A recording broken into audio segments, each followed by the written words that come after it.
자, 안녕하십니까. 오늘은 이 논란의 해부, 자, 쿠팡의 뭐 퇴직금, 뭐 리셋 조항, 자, 이거에 대해서 얘기가 좀 나오긴 한데, 이거에 대해서 한번 조금 이제 알아보도록 하겠습니다. 자, 목차는 자 이렇게 해서 있는데 뭐 좀 보시면 되는 거고. 자, 사건의 개요는 이렇습니다. 자, 쿠팡의 리셋 조항이라는 거, 요새 그 쿠팡의 그 퇴직금 이거에 대해서 좀 얘기가 많죠. 이거에 대해서 좀 알아보고자 하는데 한번 좀 읽어볼게요. 자, 23년도 5월에 쿠팡 CFS가 일용직 노동자의 퇴직금 산정 방식을 변경했다고 합니다. 즉, 주 15시간 미만 근무 기간 발생 시 전체 근속 기간을 0으로 초기화, 사실상 이제 일용직 노동자의 퇴직금 수급권을 이제 박탈을 했다. 이제 이게 있는데, 뭐 시스템이 뭐 이런 거 뭐 이제 실패를 했다 뭐 이런 것이 있기도 하지만, 이제 본격적으로 이제 불기소 처분과 이제 수사 외압 의혹으로 해가지고 뭐 노동권 이제 권리보호 시스템이 연쇄적으로 뭔가 좀 안 되는, 그래서 이제 사회적 파장이 좀 있었죠. 실제로 이제 수만 명의 퇴직금을 이제 미지급을 했다. 1인당 평균 220만 원의 경제적 손실 뭐 이게 있다고는 하니까, 그래서 뭐 그런 얘기도 좀 나오긴 합니다. 과연 플랫폼 경제라는 이 시대에 과연 이게 좀 맞느냐, 아니 좀 이제 요게 나온 것도 있죠. 솔직히 넓게 보면. 자, 불안정한 노동자의 이제 퇴직금 이게 있는데, 실제로 이제 근로자 퇴직급여 보장법의 핵심 원칙으로서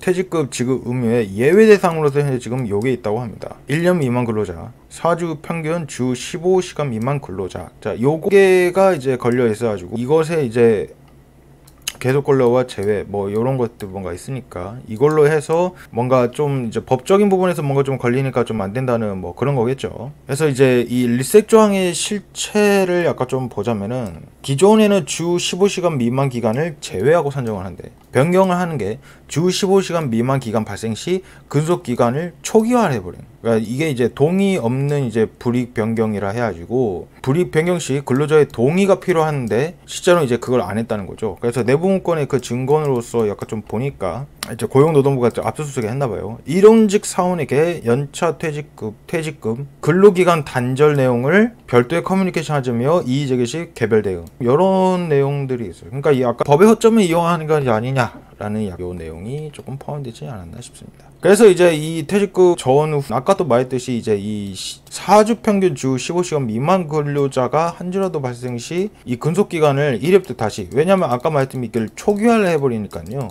그래서 좀 요 내용이 약간 좀 있다 보니까, 그래서 결과론적으로는 퇴직금 수급이 불가능하다.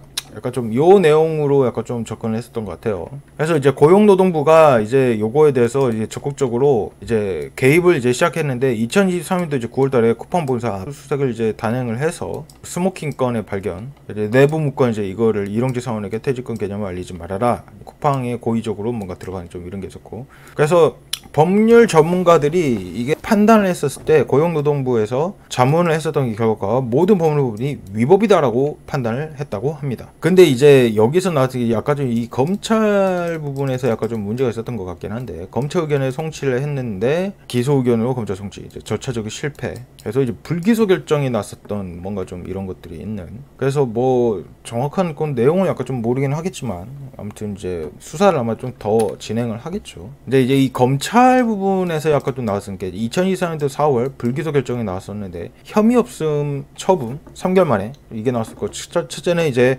고의성이 없음, 미지급의 의도를 부정을 했었었고, 일용직 지위, 일용직은 계속 근로 관계 대기업 내 전면으로 부정을 하고, 절차적 정당성, 그래서 약간 좀 뭔가 좀 이런 것들이 있는 뭐 그게 있으니까. 자, 국정감사장에서 이제 근데 이제 한 검사가 이제 양심으로서 이제 폭로를 했는데, 이 문지석 검사라는 이분이 이제 실제로 이제 검사가 나와서 울었죠. 눈물로 호소를 해가지고, 자, 동의하지 않았다 하고 이제 단호하게 답변을 했고, 증거와 판례에 비춰서 기소 가능. 그러니까 법률적 판단 의견이 불일치, 지휘부의 수사 개입, 무혐의 가이드라인 이게 있어서 이제 패싱을 해야 뭔가 핵심 증거도 이제 은폐를 한 것 아니에요. 그래서 이 사람이, 이 문지석 검사라는 이 사람이 이제 눈물로 호소를 했죠. 잘못됐기 때문이다.